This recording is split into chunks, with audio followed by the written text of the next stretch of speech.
और यहाँ पे आके भाई बिल्कुल ही जिसे कहते हैं ना, वक्त बदल दिया, जज्बात बदल दिए, जगह पलट दी। तो ये वो नदी है जो पीछे से आ रही थी और ये डेल्टा आगे ओशन में मिल रहा है। ज़िंदगी की सबसे ज़्यादा आवाज़ करने वाली स्कूटर थी ये, इतना टेंशन लेती थी ना, हद नहीं। ये भाई स्कीम में फंसता हुआ भाई काम भी है यार, पूरी गर्मियाँ चाहिए। तो गाइस वियतनाम में आके मैंने फाइनली मसाज कराने का डिसाइड किया। अच्छे से प्लेट भर के आई है आज।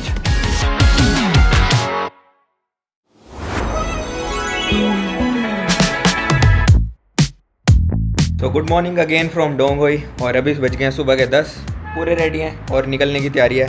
आज रात को 10 बजे की ट्रेन है, तो एग्जैक्टली 12 घंटे हमारे पास पूरा डोंग होई घूमने के लिए बचा हुआ। तो आइए आपको भी घुमाएंगे।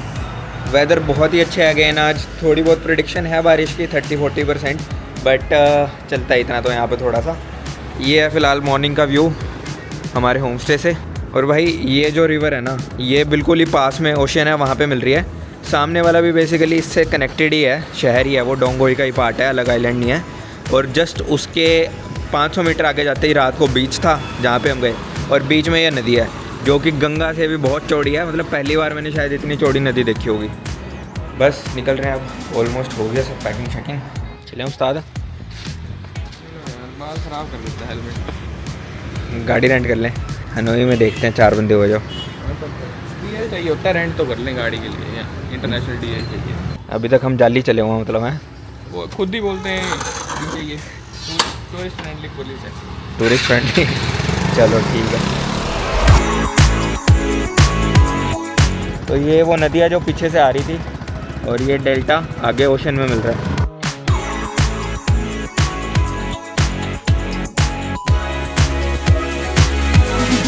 भाई लास्ट लोकेशन में हम फोंगना गए थे, वहाँ पे इतनी हरियाली थी, इतना लश ग्रीन था, मतलब अलग लैंडस्केप था बिल्कुल।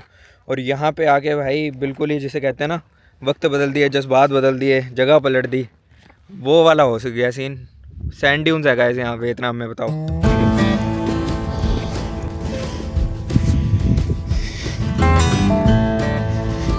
अब यहाँ पे सैंड ड्यून्स तो हैं, बट है सारा ये कोस्टल एरिया, तो बहुत ज़्यादा मॉइस्चर है और मिट्टी भी बड़ी दबी दबी सी है। वैसी नहीं है जैसे मतलब डेजर्ट वाला सैंड ड्यून होता है ना एक, कि उड़ने वाली मिट्टी होती है।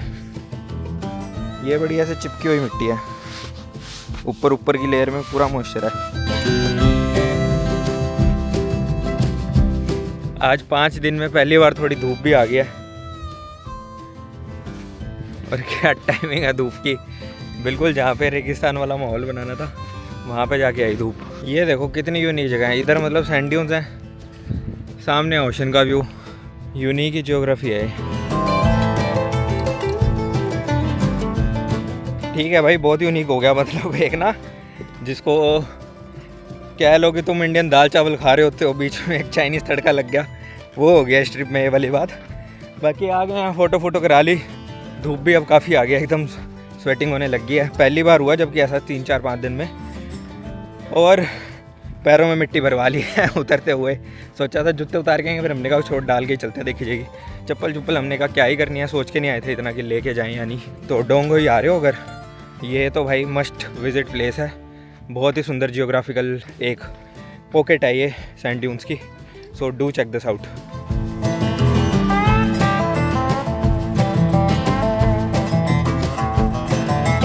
ये देख लो गाइस, डेजर्ट वाले एस्थेटिक के बाद के स्ट्रगल्स। जूतों में मिट्टी भर गई है किलो के हिसाब से, खाली कर रहे हैं, निकाल रहा हूँ, निकलती जा रही है, इसमें निकलती जा रही है।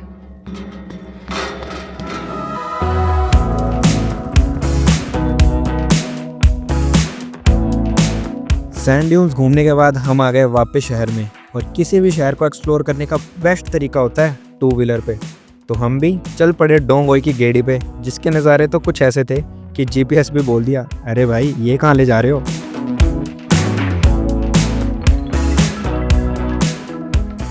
सो ये है डोंग होई का हो ची मिन स्क्वायर। बहुत ही बड़ी जगह है भाई, और मतलब शायद यहाँ पे शाम को कुछ इवेंट्स वगैरह होते हों।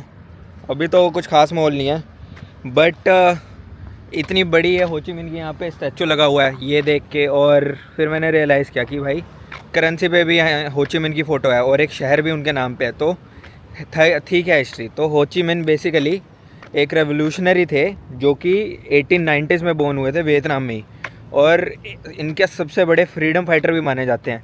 सबसे पहले इन्होंने 1945 में जापान के अगेंस्ट जब वॉर वियतनाम जीत गया था और इंडिपेंडेंट हुआ था, तो हो ची मिन्ह थे जिन्होंने इंडिपेंडेंस डिक्लेयर करी। उसके बाद फ्रेंच के साथ वॉर हुई, इंडो चाइना वॉर, उसमें भी बहुत बड़ा रोल प्ले किया हो ची मिन्ह ने। फिर जो अमेरिका के साथ वॉर हुई, जो अमेरिका वियतनाम वॉर तो इतनी फेमस है, उसमें भी बहुत एक की रोल प्ले किया था हो ची मिन्ह ने। तो इस वजह से आज एक इतने बड़े पब्लिक फिगर हैं वियतनाम के। वैसे तो इनका असली नाम न्यूएन सिन कंग था, बट हो ची मिन्ह एक इनका अडॉप्टेड नेम है जिसका मतलब है he who एनलाइटन्स।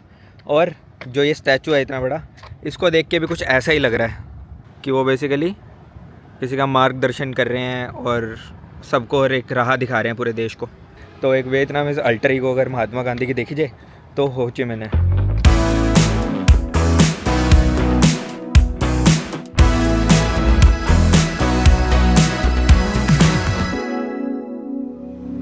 So sand dunes में जाने के बाद और 1 घंटा स्कूटी पे धूप में रुलने के बाद हमने डिसाइड किया एक एस्थेटिक से कैफ़े पे चल के कॉफ़ी पीते हैं। तो अभी हम आ गए हैं ट्री हगर कैफ़े। काफ़ी कोजी वाइब्स हैं और भाई फुल सिस्टम भाई अच्छे से प्लेट भर के आई है आज। तो यहाँ पे पोर्शंस अच्छे हैं, मैंने ये देखा कहीं ऑर्डर करते हैं खाना भर के देते हैं। जो उस दिन मत ले लेना, कभी कहीं खत्म नहीं होगा। हाँ, 2 बंदों को लगता है कम से कम मिल के लगे रहो खाने में। तो गाइस वापस हम ये वाले मॉल में आ गए जहाँ कल रात को कॉफ़ी पी थी और थोड़ी ग्रोसरी शॉपिंग करी थी। एक ही मॉल है यहाँ पे डोंगोई में, और यहाँ पे मूवी थिएटर भी था। तो मन बना कि मूवी देख लेते हैं। धूप भी आ गई है, पहली बार वियतनाम में धूप आई है।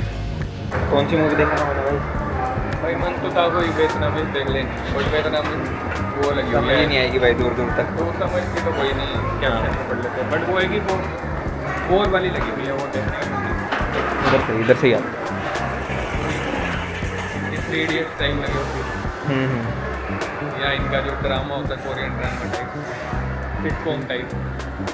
तो भी शायद कौन सी माइनक्राफ्ट लगी हुई है वो देख रहे हैं। तो मूवी के लिए तो थोड़ा लेट हो गए थे, 1:30 बजे का शो था, 1:50 हो गई थी। और अपेरेंटली शहर में ज़्यादा है भी नहीं रुलने को, तो वहाँ का जो ग्रोसरी स्टोर था वो तो देख लिया। बट यहाँ पे एक बहुत ही बड़ा मॉल था जो कि मतलब एवरीडे नीड और सब कुछ है यहाँ पे, कपड़े वगैरह। सिर्फ 1 बजा रही है 3 फ्लोर। तो यहाँ पे टाइम पास करते हैं अब, और क्या, आज रात तक का टाइम है भाई। यहाँ स्कीमों में फंसा रहे हैं। ये एक लिया था रोल ऑन वाला डिओ, साथ में अपने आप आगे बोतल फ्री देने, कहते 2 ले लो आप, 2 लोगों बोतल भी 2 हो जाएंगी। अब एक और कहता ले लेते हैं। पर है कितने का ये? 108 रुपये का। 108 रुपये का वो है रोल ऑन वाला स्प्रे, और साथ में डिओ और साथ में बोतल और फ्री मिली।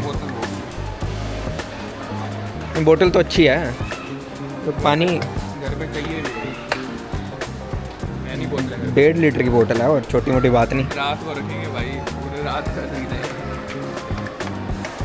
ये भाई स्कीम में फंसता हुआ भाई काम की चीज़ है यार, पूरी गर्मियाँ चाहिए। ये वाली वीडियो देख के मम्मी खुश हो जाएगी ज़रूर। फिर मामियाँ मासियाँ सारी बोलेंगी कि हमारे लिए भी ले आते हैं। मामी मासी को बदनाम कर देते। नहीं भाई बदनाम नहीं कर रहा, ऑडियंस ही मेरी प्राइम वही है सबसे पहले व्लॉग देखने। Thank you to all my मामिया एंड मासी फॉर वॉचिंग द वीडियोस।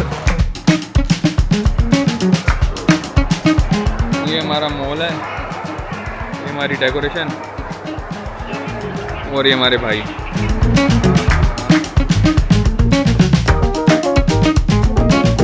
तो गाइस वियतनाम में आके मैंने फाइनली मसाज कराने का डिसाइड किया, और एक नंबर चीज़ है ये। मतलब आई डोंट नो यहाँ से दिख रहा है कि नहीं, बट आप देख सकते हो कितनी स्ट्रॉन्ग वाइब्रेशन है इसकी, और बिल्कुल सही स्पॉट्स पे ये प्रेशर बना रही है। ओहो, ये आ गई सिर वाली अब। अरे चांद से पर्दा कीजिए। वियतनाम में पहली बार पानी भरने की जगह मिली है, और इस पर जो लिखा हुआ मैंने ट्रांसलेट करके देखा तो कुछ ये निकला, water overflowing water solve now thirst.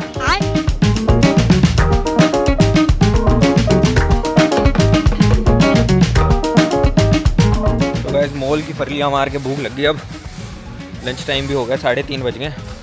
ये एक वीगन रेस्टोरेंट मिला था, ऑनलाइन देखा था, यहाँ पे आ गए। और चाय जहाँ लिखा होता है मतलब वो यही वीगन रेस्टोरेंट के लिए ही लिखा होता है वियतनामीज़ में। ये आइटम ऑर्डर की थी मैंने गाइस, मतलब थोड़े स्टर फ्राइड मशरूम्स और वेजिटेबल रोल्स वगैरह थे विद राइस। थोड़े से मतलब मेरी लाइकिंग से कम पके हुए मशरूम है, बट कोई बात नहीं, ट्राई करते हैं अब ये। ऊपर से तो म्यूज़िक चला के इतना शांत वातावरण बना रखना है।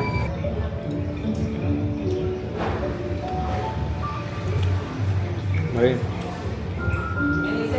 अच्छा फ्लेवर बना रखा, मेरे को लगा फिक्का सा होगा थोड़ा, बट नहीं यार, थोड़ा सा टेंगी है, बट मसाले मसूले हैं अच्छे। ये वेज रोल ट्राई करके देखते हैं। वेज रोल तो ऐसा लग रहा है मतलब स्टफ्ड टोफू में बना रखे अराउंड, पता नहीं क्या है, बट बड़ी सही चीज़ है। इसके बाद भाई ने ऑर्डर किया एक वीगन बन मी। दिखने में तो अच्छे घर का बन मी लग रहा है, खा के पता चलेगा।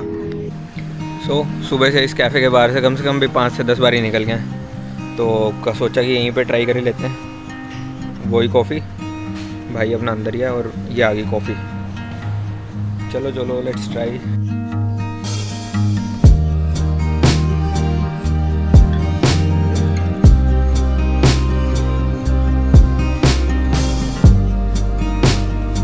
तो इसके बारे में बता रहा था मैं, ये ब्रिज है पूरा साथ में ही कनेक्टेड है पूरा, है वो सिटी की ही एक्सटेंशन है। और जस्ट इमेजिन इतना बड़ा ब्रिज है, ये नदी कितनी चौड़ी हुई, मतलब मेरे को लगता है इससे चौड़ी नदी मैंने देखी है।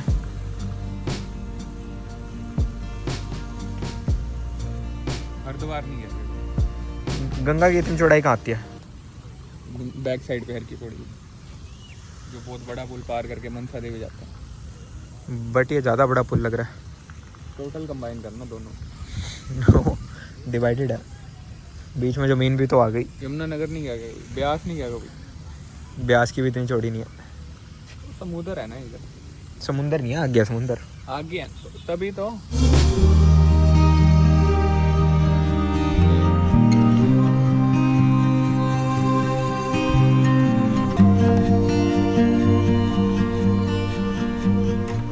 डोंग वही में स्कूटर को फाइनल गुड बाय कर दिया है। ज़िंदगी की सबसे ज़्यादा आवाज़ करने वाली स्कूटर थी ये, इतना टेंशन लेती थी ना, हद नहीं। और बस ये जहाँ पे फर्स्ट डे होटल में रुके थे वहीं पे बड़ा बैग छोड़ के थे, वो लेके चल रहे हैं।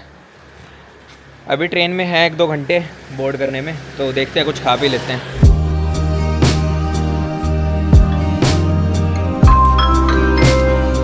ये थी हमारी सेंट्रल वियतनाम की जर्नी। अभी तक की वियतनाम की सीरीज पसंद आई हो तो सब्सक्राइब करना मत भूलना। डोंग गोई से हम ओवरनाइट स्लीपर ट्रेन पकड़ के पहुंच गए हमारे वियतनाम जर्नी के फाइनल सिटी, वियतनाम की कैपिटल हनोई में।